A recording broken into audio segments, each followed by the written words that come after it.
come shining through for you.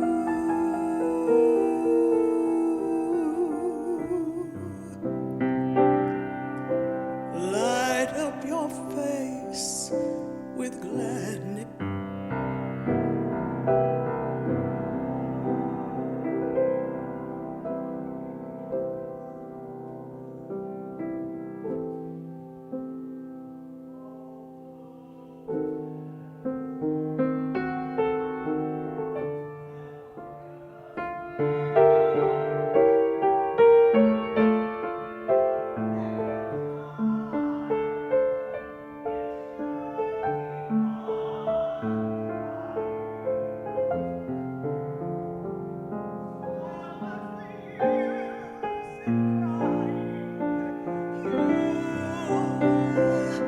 Find that life is still worthwhile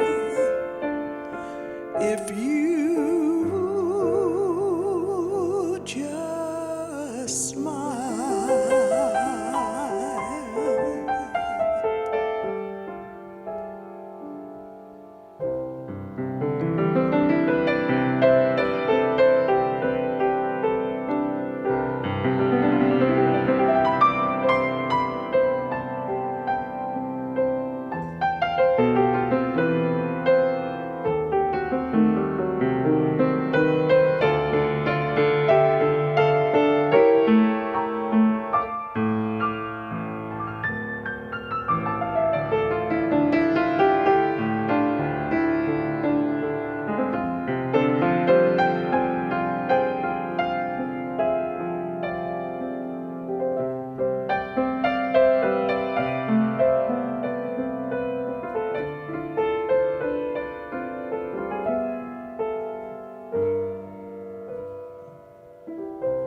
Light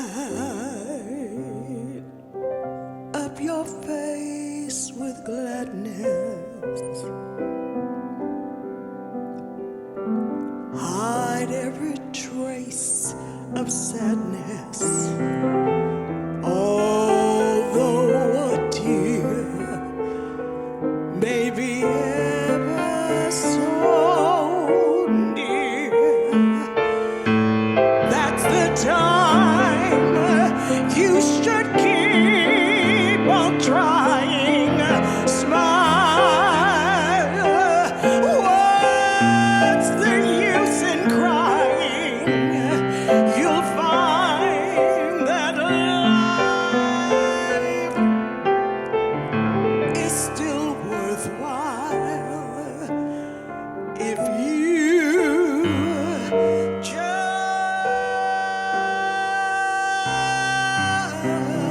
just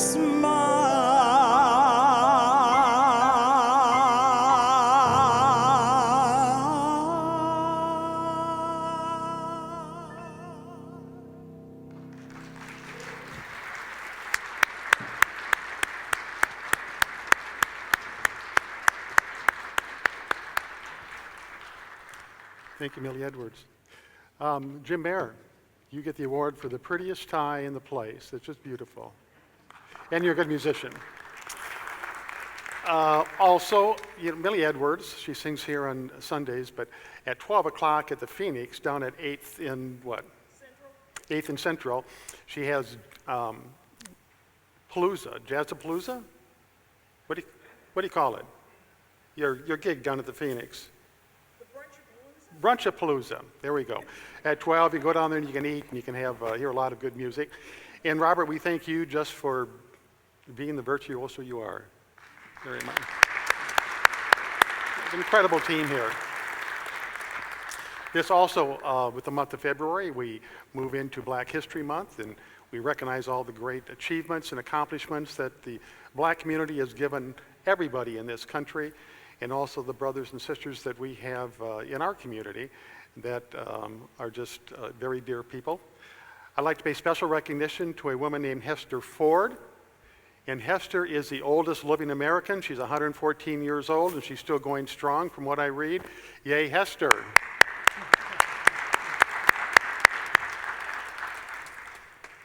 As part of the lessons that I'm going to do from this point forward, they involve something called spiritually speaking. And whether you're new to Unity or you've been in Unity for a long time, there's oftentimes words or phrases that go around that you just don't know the meaning to.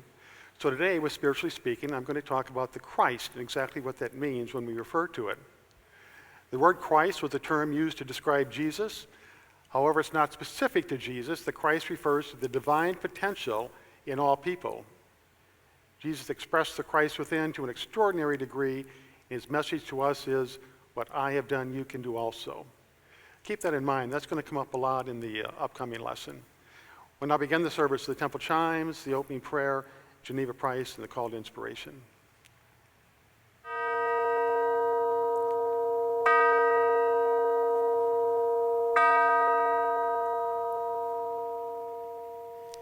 Together, on this day, we dedicate ourselves to peace on earth. We accept ourselves without harsh judgment and express appreciation for our individuality. We live without fear to meet the events of this day with confidence. We accept others without prejudice to experience a sense of unity with all people. We honor our earthly environment and recognize a oneness with all creation, in harmony with ourselves, our lives, other people, and all of nature. We live this day with a peaceful mind, a peaceful heart, and a peaceful spirit. Thank you, God. Amen. What is this place where we are meeting? Only a house, yet it becomes a body that lives when we are gathered here. Here is hope, here is peace, for everyone has a part. Here in faith, here in grace. So now we lift up our hearts. Gather in, gather in, gather in.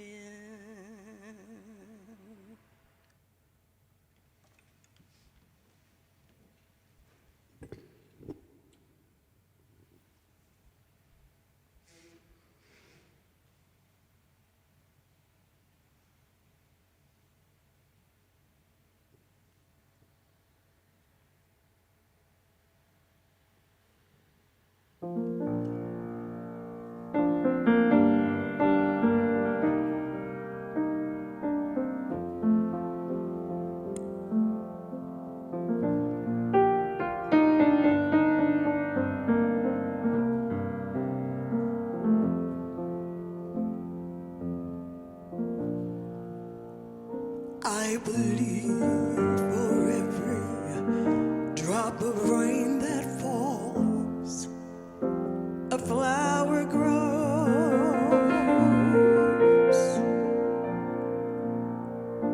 I believe that somewhere in the darkest night, a candle glows.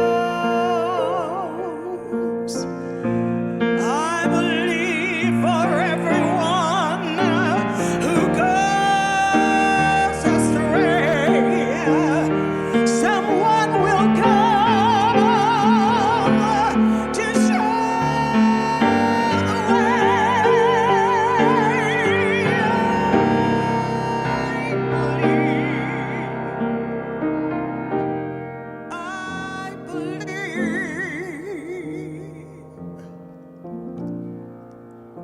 I believe above the storm, the smallest prayer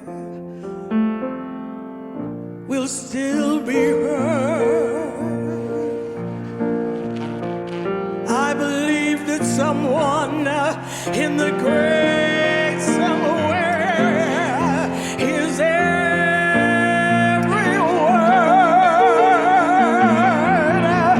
Every time I hear a newborn baby cry, or touch a leaf, I'll see the sky. Then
the smallest prayer will still be heard.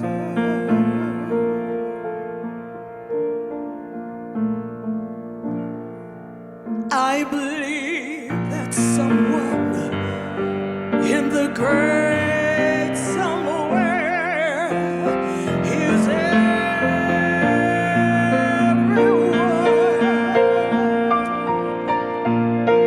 Every time I hear a newborn baby cry, a child to live, I see the sky, then I know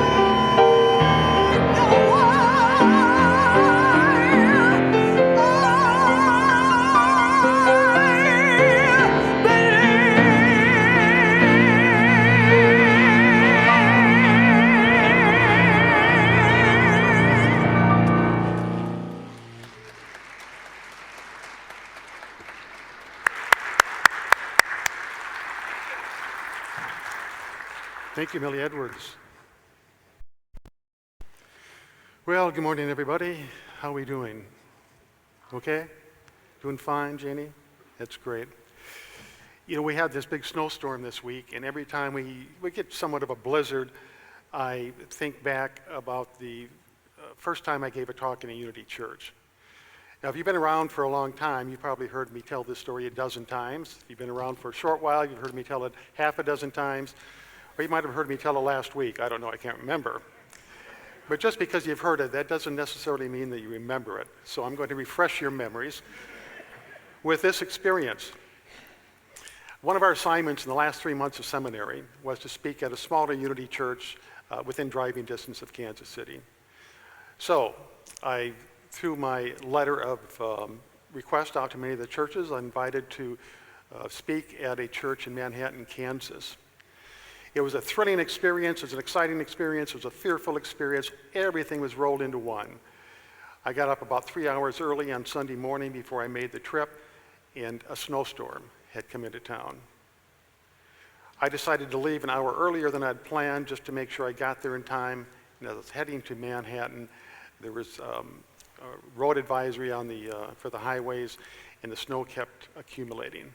But I finally got there, safe and sound. And I arrived at this little church, was just offside the campus. But to my surprise, there's nobody there except for the caretaker. And I said, well, let's wait a bit and see what happens. We did. After about 15 minutes, I said, what do you think?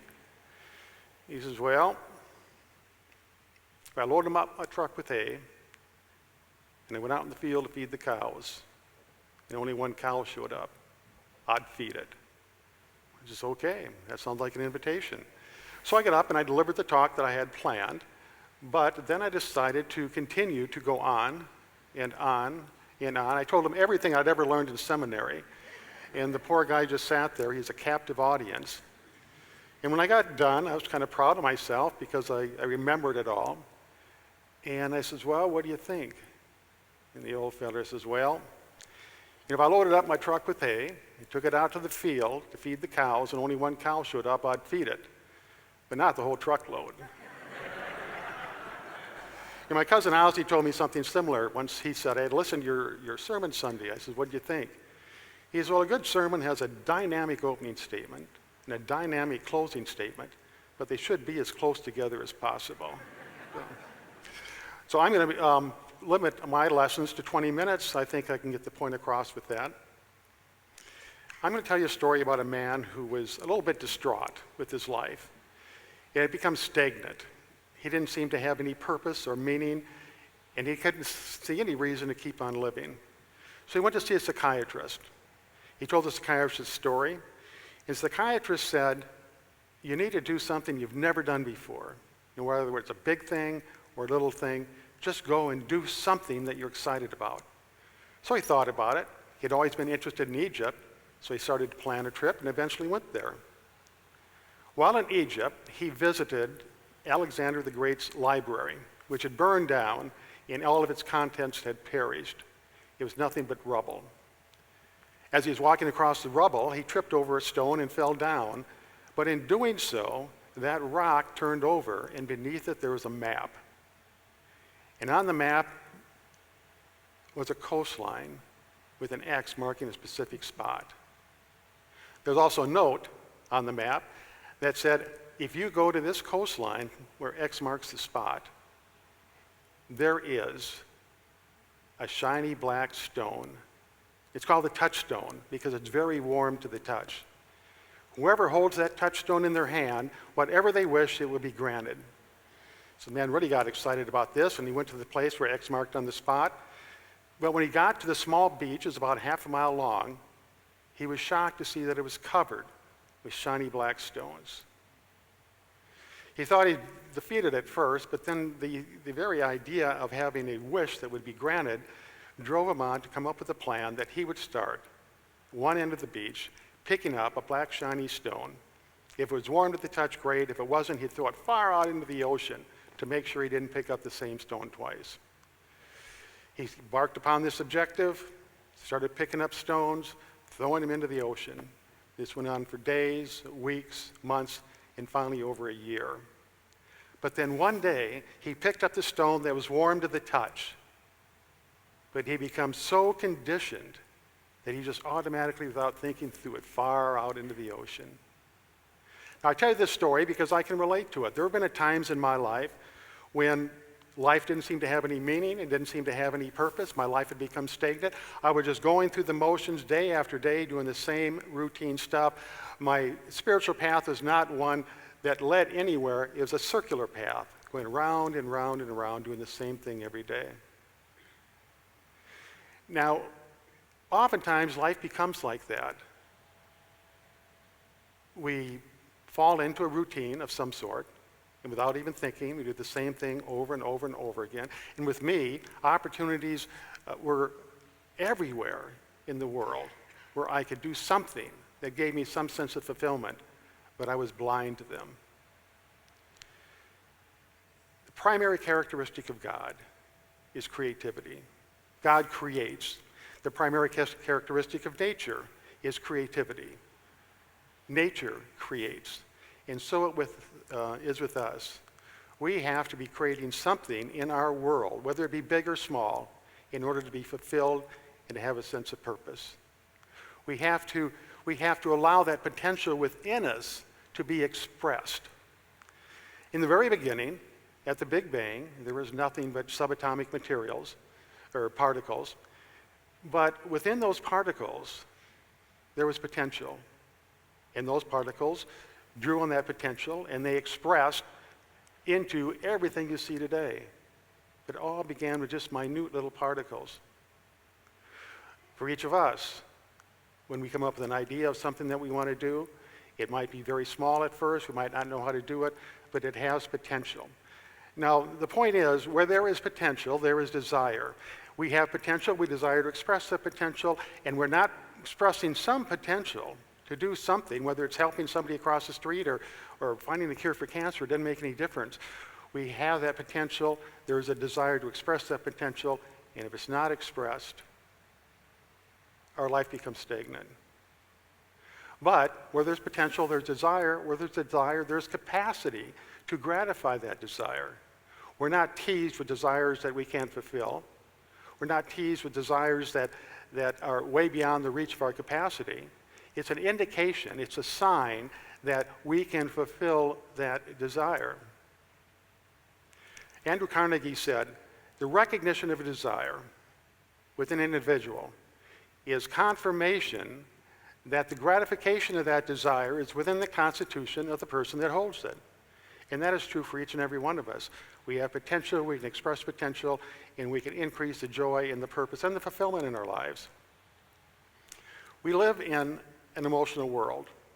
Life is an emotion-based system. Everything that we do, every word we speak, every action we take, every idea that we have is aimed at the emotional experience that will come once our idea is gratified.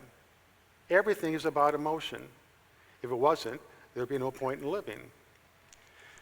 The problem is, we're also creatures of habit. And what I mean by that is we develop habits of action and habits of thought so they become routine. And we don't really turn to the potential within us. We just go about life doing what we've always done before because it's the easiest thing to do.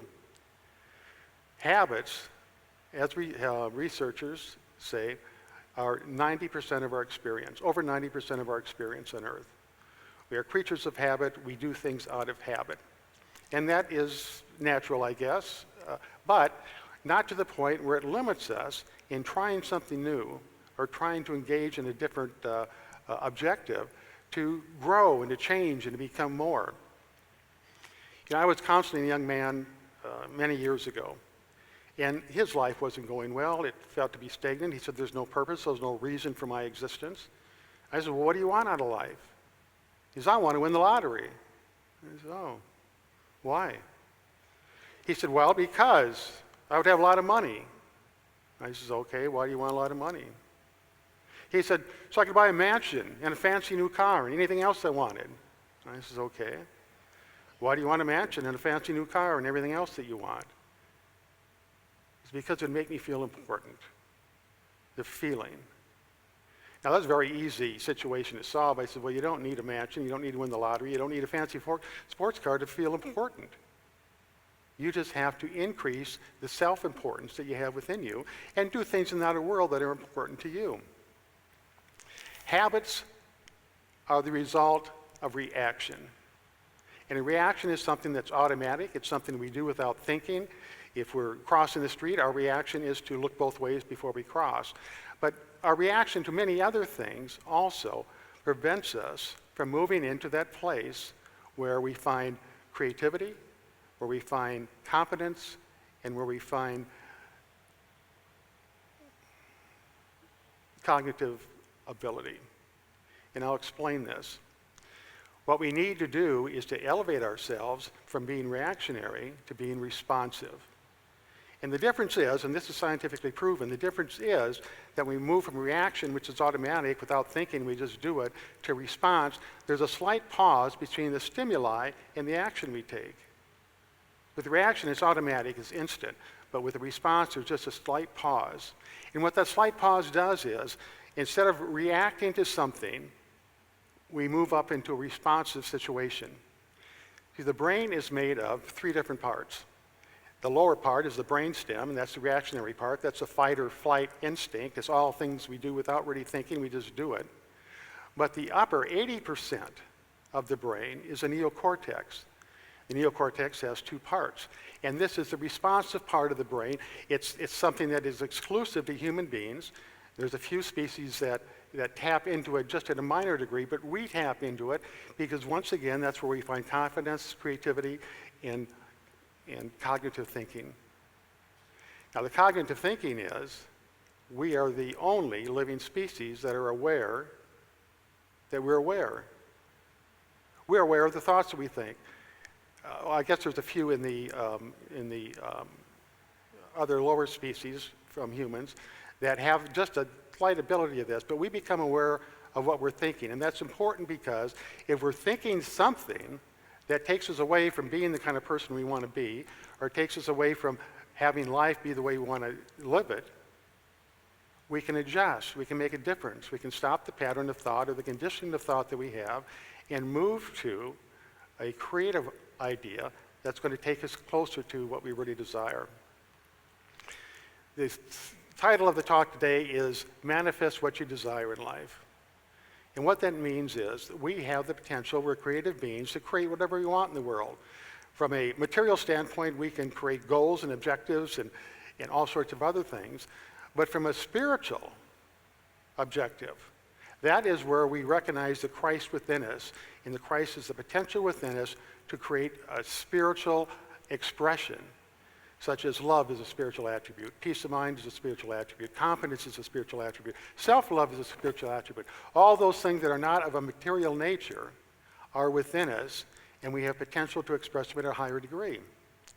So as we embark upon any sort of a goal or an objective to create something in our lives, the first thing that we have to do is to define exactly what we want. Oftentimes people will come to me and we'll be talking, and they're dissatisfied with life for one reason or other. And I said, well, what exactly do you want? They said, well, I don't know, I just don't want this. I said, well, what do you want? Just think about it, for instance.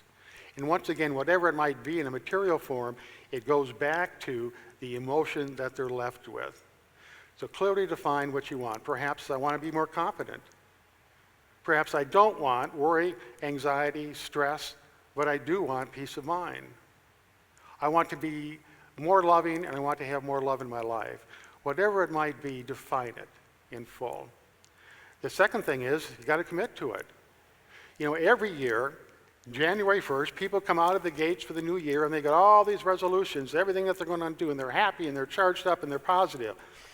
But for most of us, as time goes by, the energy in that resolution, or in achieving it, just starts to slowly dwindle. And that's because as we're going through life, trying to institute this new thing in our lives, the old habits start to kick in. I'm going to go on a diet. I'm going to lose weight. I can't wait. I'll lose 10 pounds. Yay, yay, yay. But the third day in, somebody automatically serves us a piece of cake. We just eat it because that's a habitual thing that we've been accustomed to. So when that happens, we have to pause. We have to go into the response rather than the reactive thing and realize, is what I'm doing really congruent with what I want to happen in my life? Or am what I'm doing, is it really congruent with the kind of person that I want to be? It gives us that edge where we're not a puppet to the reactions that we have, but we're now taking control of our life. So the first thing is to define what we want to do. The second thing is to commit to it.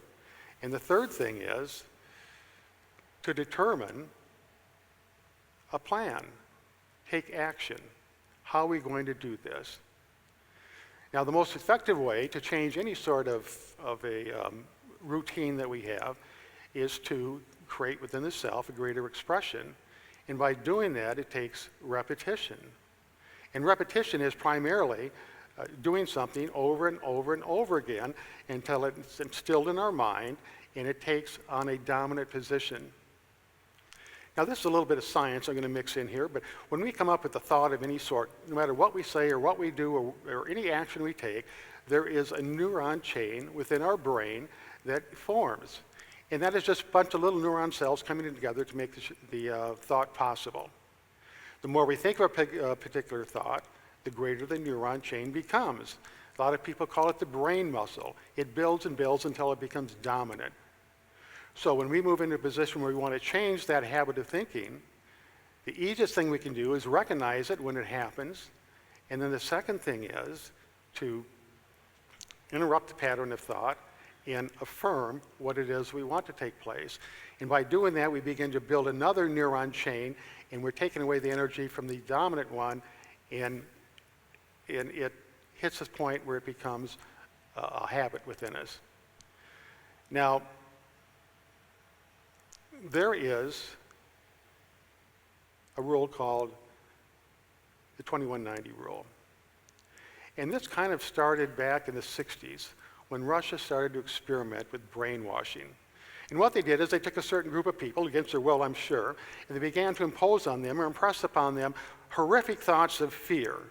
And they did this, and they discovered that after 60 days of imposing this totally outlandish idea on people, they accepted it as their reality.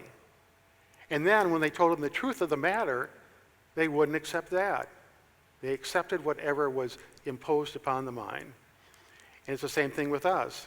If we do a specific thing for 21 days, whatever it might be, something that betters our lives, something progressive that we want to express in our lives, after 21 days, we break the old habit of doing what we didn't like, or what wasn't serving us. 21 days, it becomes a habit. If we do the same thing for 90 days, it becomes part of our lifestyle. We don't have to think about it. And it's invulnerable to the negative thoughts that might seep into our mind. Now, you all know how to do this. You know how to do repetition. You've done it before. It's the basic learning part of life. Everything that we've ever done throughout our lives that's purposeful is the result of repetition. I can remember, and many of you can too, when I first learned how to write. And I remember the first day of first grade sitting there, and the teacher pointed to the row of green cards with white letters on them above the blackboard. She said, "This is the alphabet, and you're going to learn it."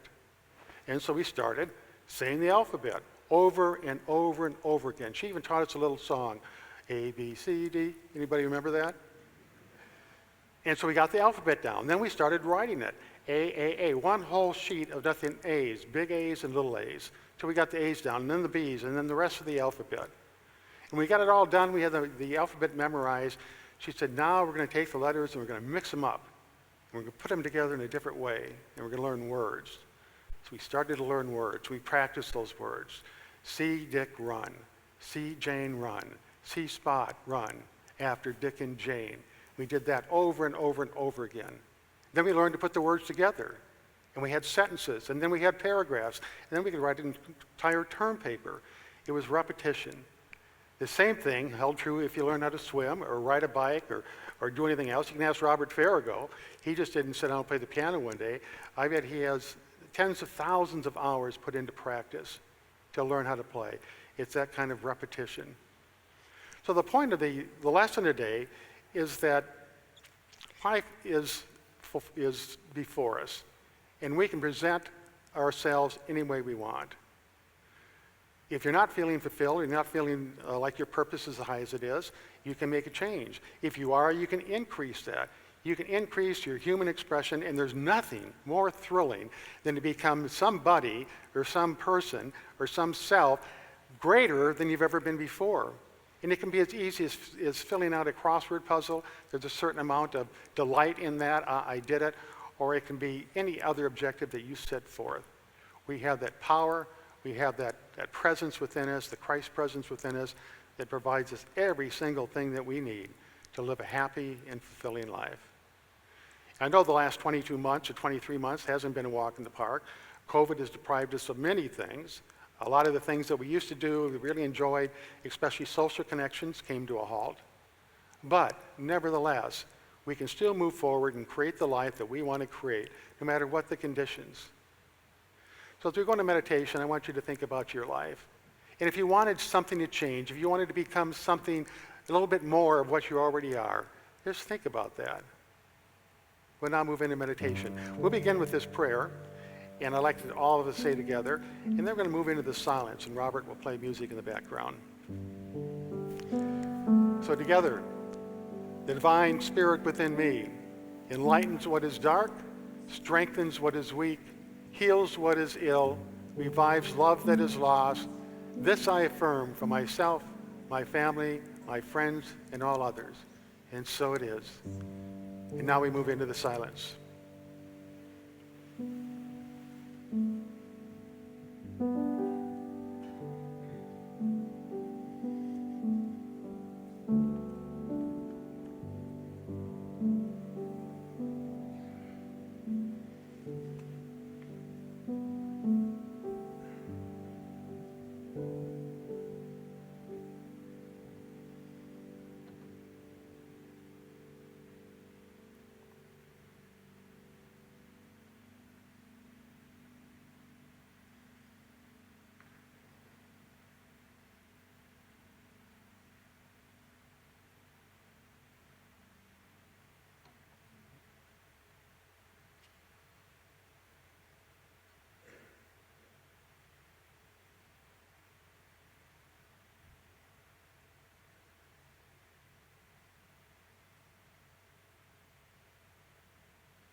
slowly begin to come back to meditation and do it with a sense of renewal, renewed mind, renewed spirit, renewed attitudes toward life. And go forth to live this day with a peaceful mind, a peaceful heart, and a peaceful spirit. And so it is.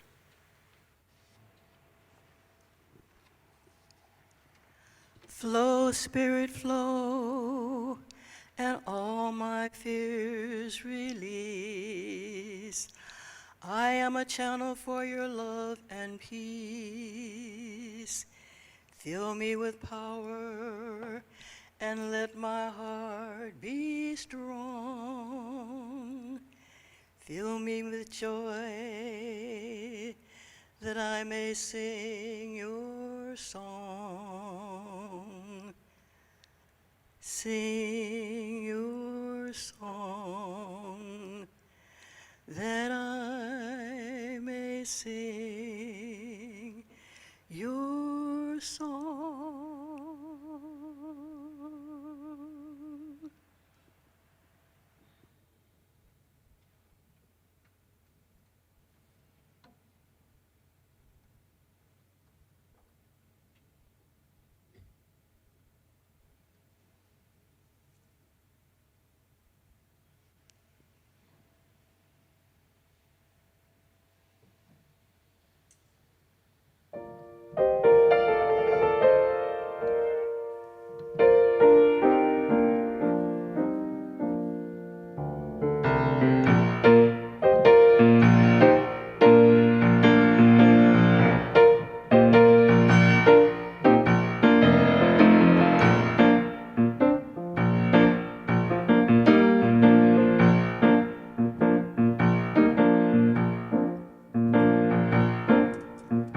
We are climbing Jacob's ladder. We are climbing Jacob's ladder. We are climbing Jacob's ladder. Brothers, sisters,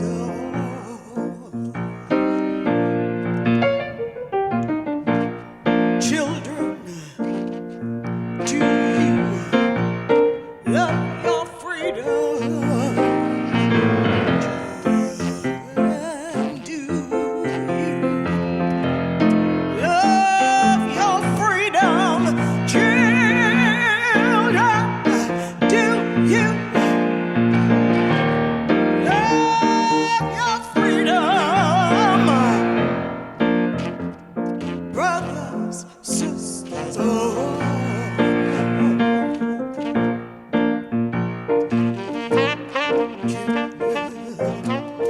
do you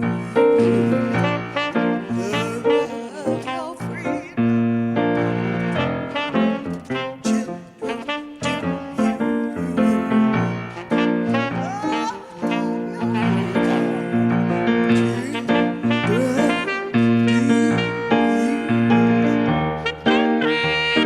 you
Jacob's ladder. We are climbing Jacob's ladder. We are climbing Jacob's ladder. Brothers, sisters,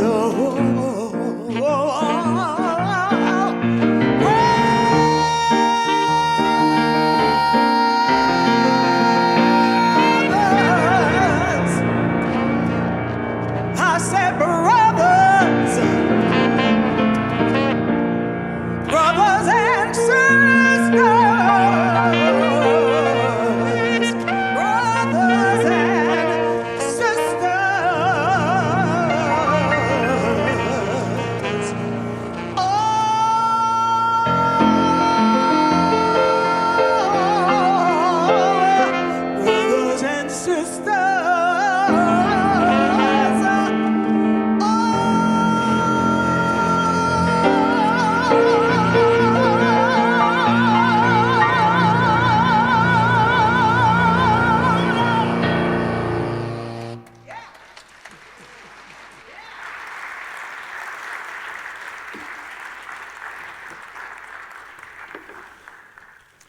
This is the time of service. We take a moment to express what we're thankful for, all the good things in our lives, so take a moment to do that. And throughout the rest of the day as well, just look around and see all the beauty that surrounds you, see all the people that you love, all the people that love you. Today, I'm going to express gratitude for our Volunteer of the Year. As many of you know, last year was Fred Schell, and I want you to know he's still going strong. He works a full-time job down here at Unity Temple, taking care of building issues and many other things. But this year, I'd like to present it to Mr. Bill Tice. Bill, would you come forward, please? It's a complete surprise to him. He didn't know what was happening.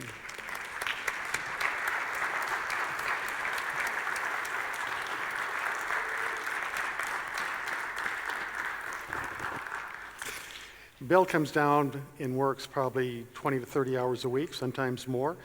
He oversees the Helping Hands gift bags that we fill up and take out to the people on the streets that have a lot of the necessities they need. He helps Jennifer Watts, our CFO, with a lot of administrative stuff. He's just a true gentleman and a great person, and I'm pleased to present this to you, Bill Tice. Thank you. You want to say anything? No. Okay, I'd rather a standing ovation.